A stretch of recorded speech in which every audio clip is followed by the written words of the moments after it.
Bonjour, bienvenue à votre émission La Victoire de l'amour. J'espère que vous allez bien. Ce début du mois de décembre, ça sent Noël. On a tous hâte à cette belle fête de Noël. Aujourd'hui, on se fait un très, très beau cadeau. Je reçois avec beaucoup de joie Jody Richard et ses filles et une de ses petites filles qui vont chanter pour nous. C'est absolument magnifique. J'ai vu les répétitions. Ça sent Noël. Aujourd'hui, le commentaire d'Évangile sera fait par Victor de Paris, qui a seulement 21 ans. Vous allez voir, pour ceux qui le connaissaient, il a un talent absolument extraordinaire. Et la chronique du bon père Michel Marie de Paris. Bienvenue à votre émission La Victoire de l'amour. Un seul geste de toi viendra mon secours. Viens semer dans mon âme le grain de l'amour. Je traverse un désert et je meurs de soif.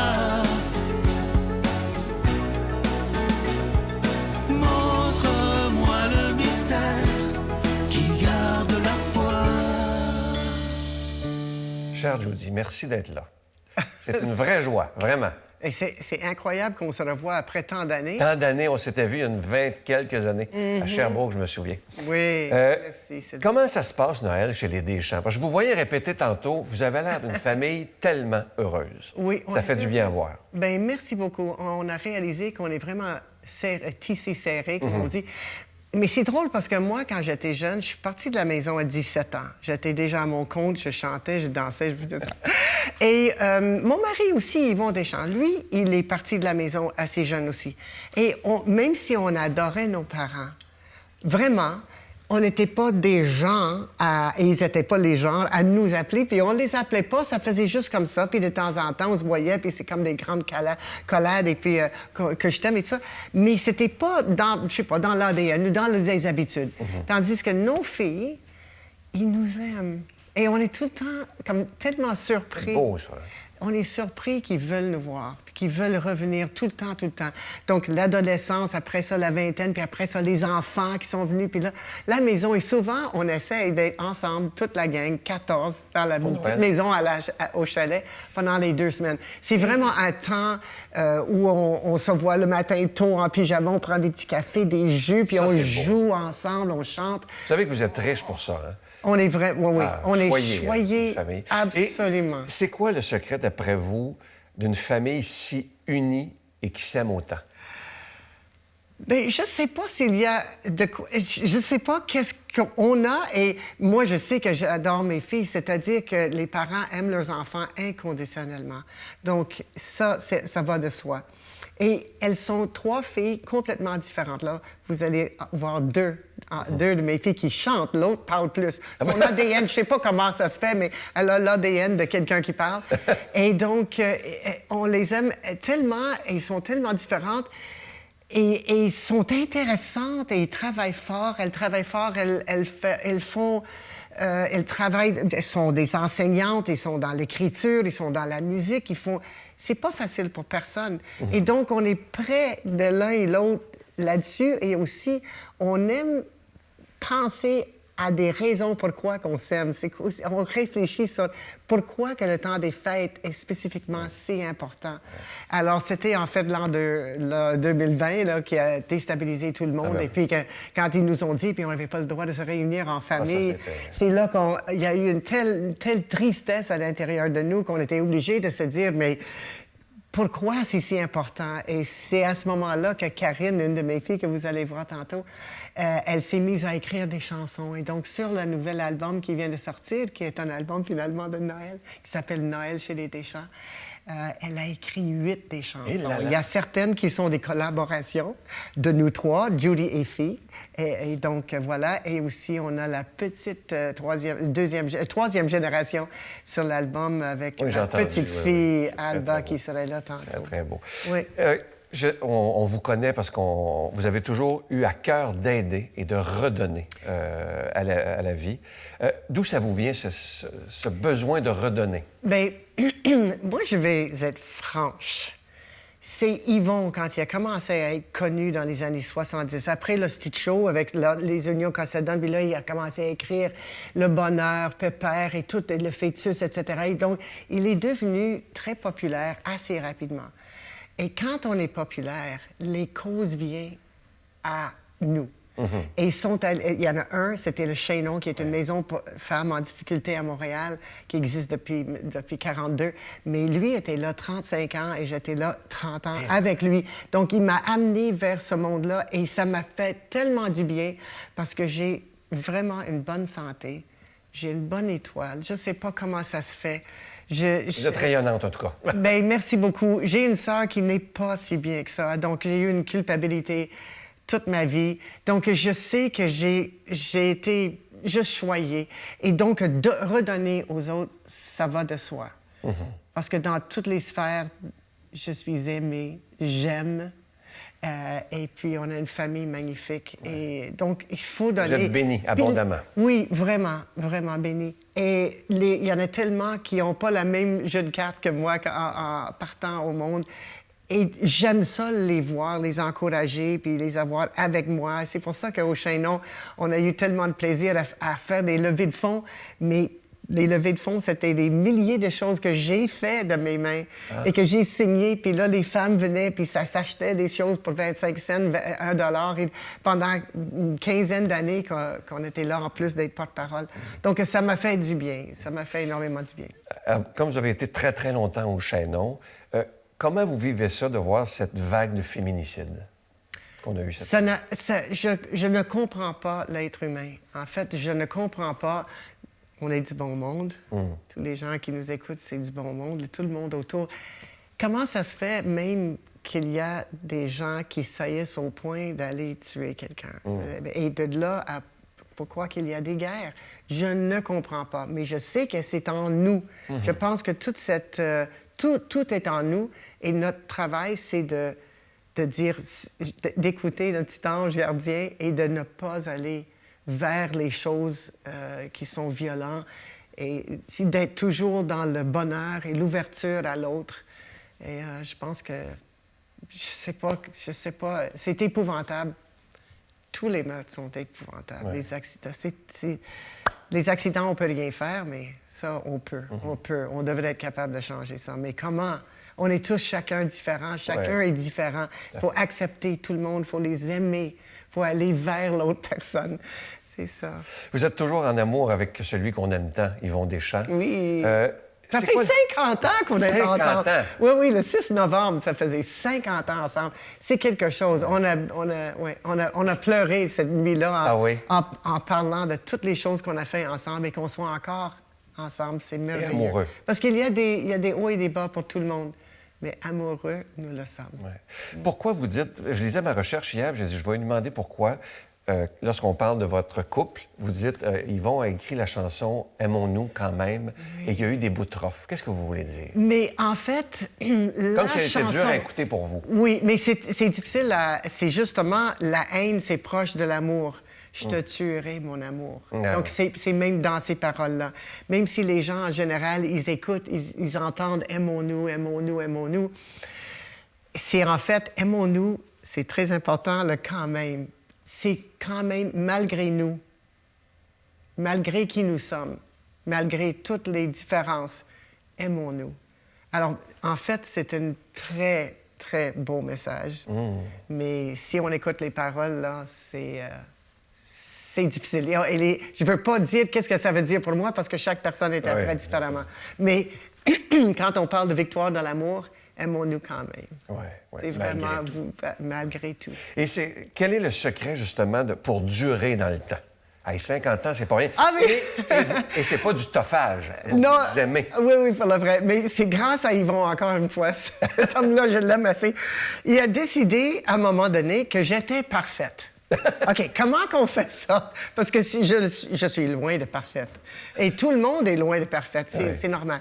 Mais il a dit, à place de dire « Ah, ça, cette affaire-là, ça me dérange tout le temps quand elle fait ça », il a dit, le déclic s'est fait, puis il a dit « Mais c'est elle est comme ça, et c'est parfait. » Alors, à place de dire « Ça me dérange », il dit « Ah, elle fait toujours ça. » Oh, c'est beau, ça. C'est une belle leçon, ça. Hein? Alors, j'ai fait la même chose. Ça m'a pas pris longtemps et j'ai fait, mais voilà, je suis capable aussi. Juste faire le petit déclic et l'autre personne devient. J'avais jamais pensé à ça. C'est toute beauté, ça. Vous dites que Yvon, c'est votre héros. Oui. Pourquoi?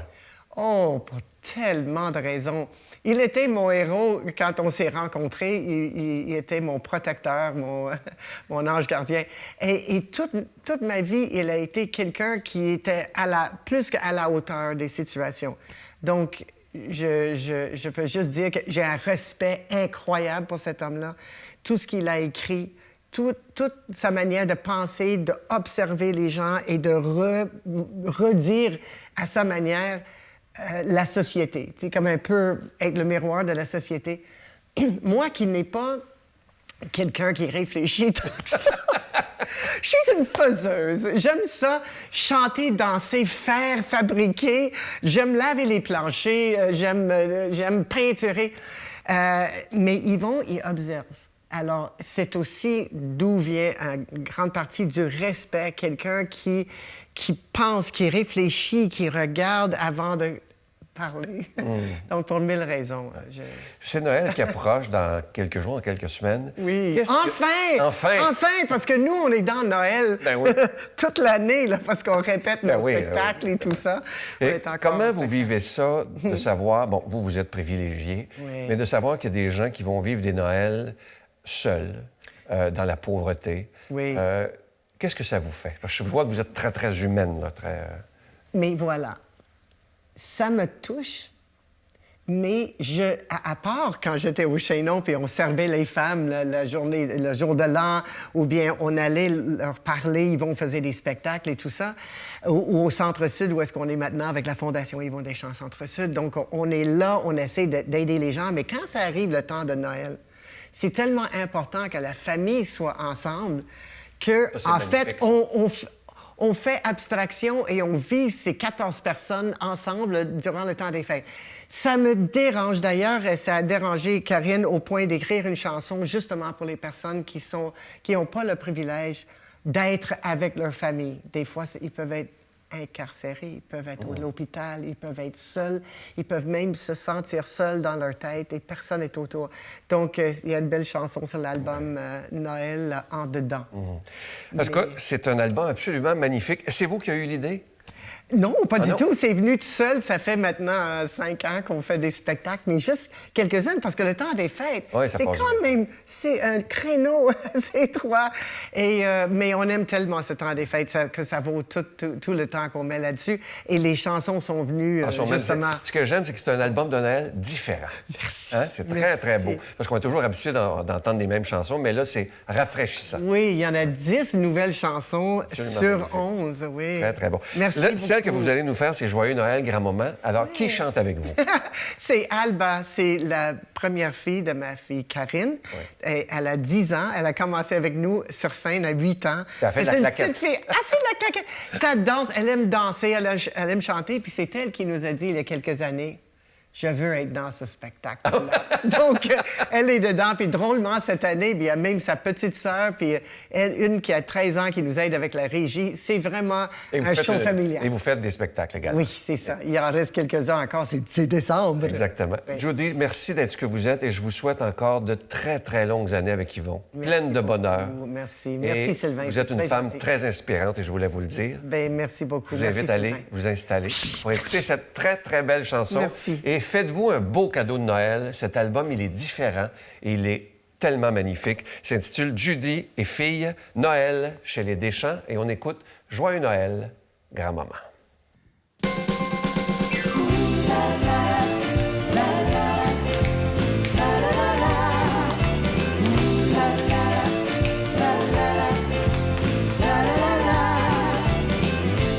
Ça fait longtemps que je compte les minutes et les secondes. Le temps passe tranquillement quand on a hâte à quelque chose.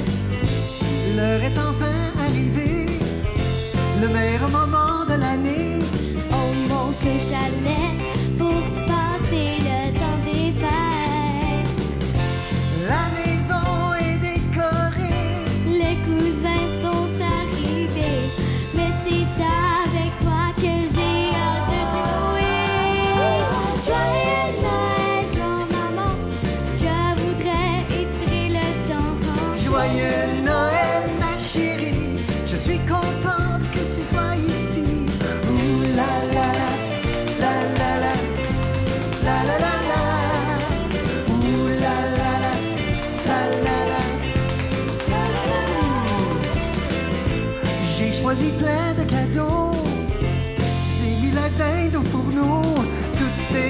ben prêt pour garder tout le troupeau. J'ai fait ma liste d'idées, Ah oui? des meilleures activités. Avant ma répartie, C'est le temps de s'amuser.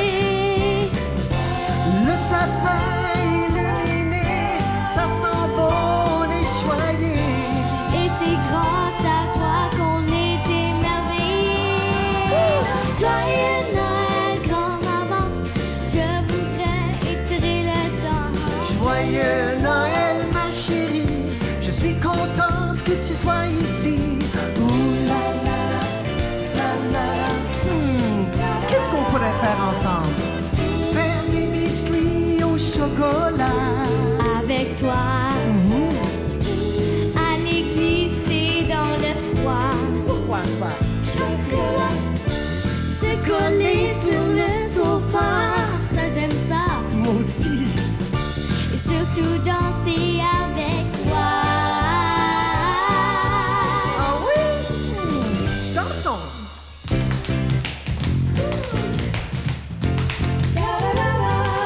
À toi.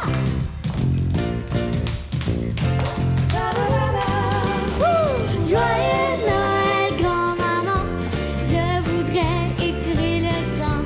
Joyeux Noël, ma chérie, je suis contente que tu sois ici. Joyeux Noël, grand-maman, je voudrais étirer le temps. Joyeux Noël, ma chérie, tu seras toujours la bienvenue ici. Merci. Tu seras toujours la bienvenue ici. Joyeux Noël, grand-maman. Ah, tu seras toujours la bienvenue, chérie. Oh, je t'aime, toi.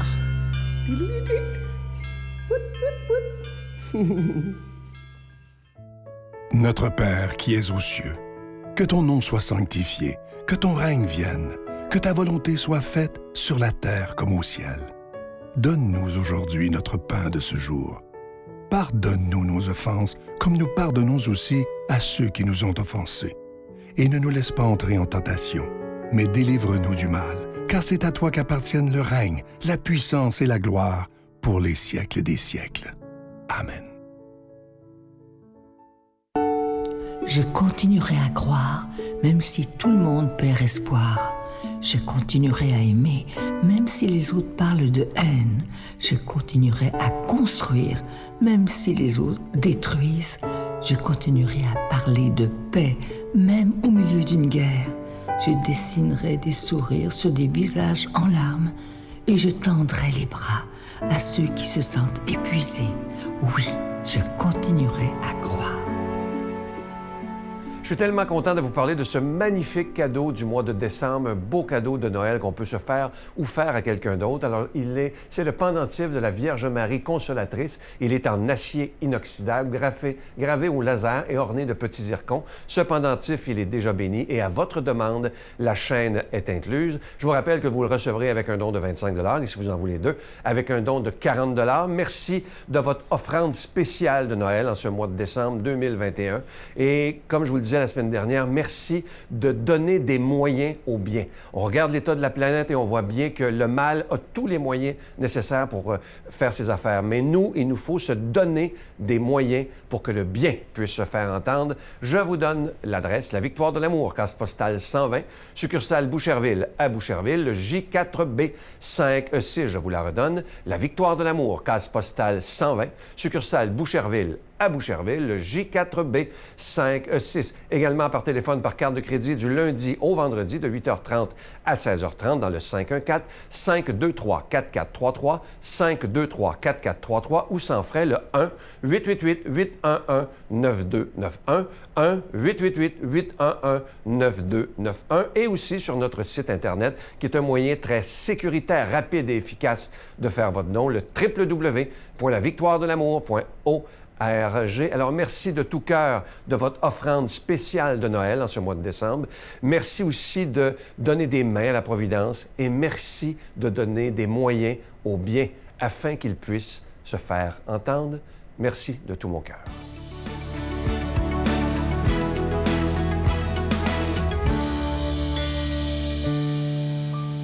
Une question intéressante et complexe à la fois. Il y a 2000 ans, Dieu a manifesté son amour par le Christ son Fils, et depuis, il n'a pas cessé de nous aider, de nous soutenir. Pourquoi tant d'indifférence et tant d'ingratitude de la part des hommes? Vous qui m'écrivez, je sens que vous aimez le Christ, parce que, au fond, vous l'avez rencontré. Il existe en ce moment pour vous. Vous percevez sa présence agissante, ce qui n'est pas le cas de la majorité des hommes. D'abord, laissez-moi vous dire que Jésus est un grand inconnu pour beaucoup. On ne le connaît pas ou plus. Sa vie est tout juste bonne à être racontée aux enfants du catéchisme. Le christianisme est devenu une idée, avec une doctrine religieuse, une morale, qui en plus sont jugées étroites, ringardes. Là encore, beaucoup parlent sans connaître, à l'emporte-pièce. On balaye d'un revers d'intelligence cet être qui a irrigué la vie de millions d'hommes et de femmes depuis 2 millénaires. Et on entre dans l'indifférence en oubliant que nous avons été créés, que nous avons reçu gratuitement la vie, sans l'avoir demandé. Il faut ajouter à cela que la marche de nos sociétés se passe allègrement de Dieu. Seul le progrès, le confort, le bien-être, l'argent semblent promettre à l'homme tout le bonheur du monde. En fait, nous n'avons plus besoin de Dieu, nous n'avons plus un jardin qu'il faut faire pousser en comptant sur l'eau du ciel. Nous nous étonnons quand un homme meurt et nous décidons alors de rejeter celui qui n'a rien fait pour que cet homme ne meure pas. Nous ne voyons plus la beauté de la vie, nous n'en voyons plus que les limites. Et en retour, eh bien, la peur augmente, la fragilité psychologique des êtres est de plus en plus palpable. On ne parvient plus à assumer la vie telle qu'elle est. Aussi, c'est vraiment dommage de ne plus regarder Jésus en face et de contempler son parcours de vie pour nous aider à porter le nôtre. Oui, c'est vrai, madame, vous avez raison, il y a de l'indifférence injustifiée à l'égard du Christ. Cependant, il a aussi des amis sur la terre qui se feraient couper en morceaux pour lui. Et ça s'appelle la fidélité. Et ils sont bien plus nombreux qu'on ne le croit. Souvent, ce sont là des personnes très humbles qui prient dans leur coin, qui essaient d'aimer le plus possible et qui ne croient pas que l'homme est un nouveau Dieu. Alors, madame, gardez confiance et faites-le aimer autour de vous, ce Jésus qui est le sauveur de l'amour et que nous verrons après la mort. À bientôt. Mon Dieu, donnez-moi la sérénité d'accepter les choses que je ne peux changer, le courage de changer les choses que je peux et la sagesse d'en connaître la différence. Amen.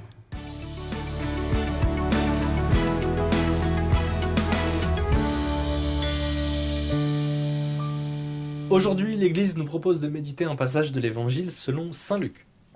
L'an 15 du règne de l'empereur Tibère, Ponce Pilate étant gouverneur de Judée, Hérode, tétrarque de Galilée, Philippe son frère, tétrarque du pays d'Ithurée et de Trachonitide, Lysanias, tétrarque d'Abilène, sous le pontificat d'Anne et Caïphe, la parole de Dieu fut adressée à Jean, fils de Zacharie, dans le désert. Et il vint dans toute la région du Jourdain, proclamant un baptême de repentir pour la rémission des péchés, comme il est écrit au livre des paroles d'Isaïe le prophète. Voix de celui qui crie dans le désert, préparez le chemin du Seigneur, rendez droit ses sentiers, tout ravin sera comblé, et toute montagne ou colline sera abaissée, les passages tortueux deviendront droits, et les chemins raboteux seront nivelés, et toute chair verra le salut de Dieu. Ce passage d'évangile, il nous parle d'une période précise. Il nous donne des noms précis. Il cadre le récit de la vie de Jésus et il la situe dans l'histoire. Mais nous, on ne sait pas exactement qui est Tibère. On ne sait pas exactement ce qu'est le pays d'Ithurée, de Trachonitide ou Abilène. Alors pourquoi finalement est-ce qu'il y a tous ces détails pas si importants en apparence ? Je pense que c'est parce que ce n'est qu'en parlant de temporalité précise qu'on peut véritablement se rattacher au Christ. Jésus entre dans l'histoire. Dieu se fait être humain à un moment donné de notre histoire. Et c'est pas qu'une théorie, c'est vérifié historiquement et archéologiquement. En fait, c'est évidemment pas qu'une question d'histoire. Mais si Jésus n'était pas venu à un moment donné, s'il n'avait pas vraiment vécu sur terre, notre foi serait infondée.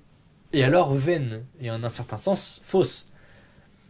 Ce n'est que parce que on peut se situer dans cette histoire par rapport au Christ, et qu'on peut réellement dire que Jésus a existé, qu'il s'est fait homme, et qu'il nous sauve, qu'on peut dire aussi qu'on est chrétien, qu'on a la foi, et qu'on est tous concernés par le salut. Et ces livres, finalement, les évangiles qui retracent la vie de Jésus, ils prennent alors un poids bien plus important, parce que leur pertinence est démontrée historiquement. Le message de Jésus devient alors beaucoup plus percutant.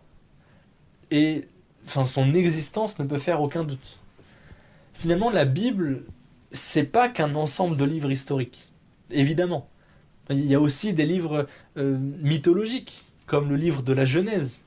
Il y a des livres poétiques, comme le livre des psaumes. Il y a des livres prophétiques ou biographiques. Et chacun a son sens, chacun a son utilité propre. Mais il y a aussi, on le voit, une partie historique. Et c'est une dimension du Nouveau Testament. La Bible, c'est pas qu'un livre historique ou scientifique. On le voit bien, qu'il y a dedans des choses impossibles scientifiquement. La Bible, en fait, elle ne dit pas le comment. Ça, c'est la science qui s'en charge. La Bible, elle dit le pourquoi. Et pour comprendre et répondre à ce pourquoi, il faut que Dieu soit vraiment entré dans l'histoire. Si Jésus n'était pas entré dans l'histoire avec nous, ça n'aurait aucun sens. S'il n'y avait pas d'histoire dans la Bible ne serait qu'une fable en fait, avec une morale intéressante. Mais Dieu se fait présent, pour nous directement, à travers toute l'histoire du salut. Il se révèle progressivement, avec pédagogie, lentement. Il se dévoile petit à petit, depuis Abraham, puis Moïse, puis les prophètes. Il crée un peuple, il rassemble une nation, il se fait être humain.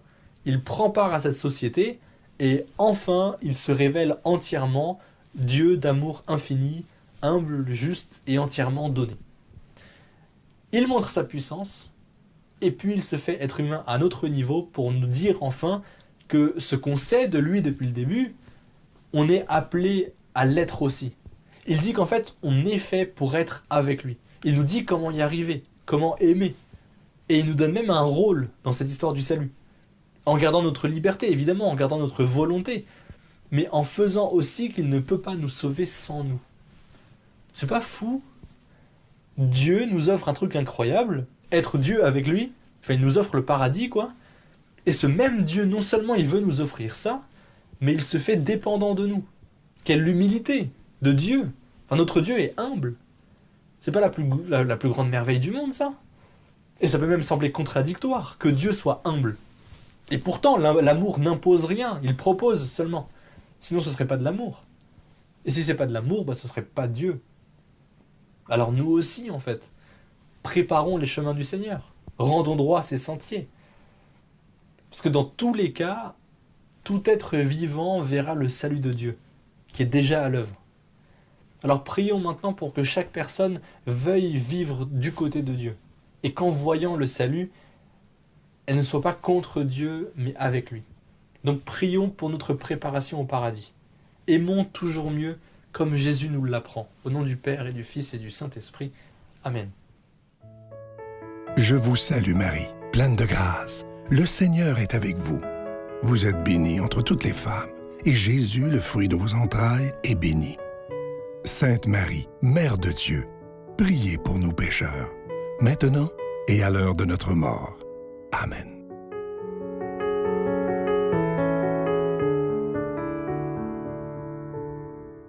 Je ne sais pas si vous êtes comme moi après cette émission, mais je me sens énergisé de voir une si belle famille qui s'aime profondément. Ça fait tellement de bien et c'est fait dans la joie, dans le bonheur. En tout cas, moi, ça m'a fait un bien énorme. Je vous souhaite la plus belle des journées et j'ai déjà hâte de vous retrouver demain matin. Bye!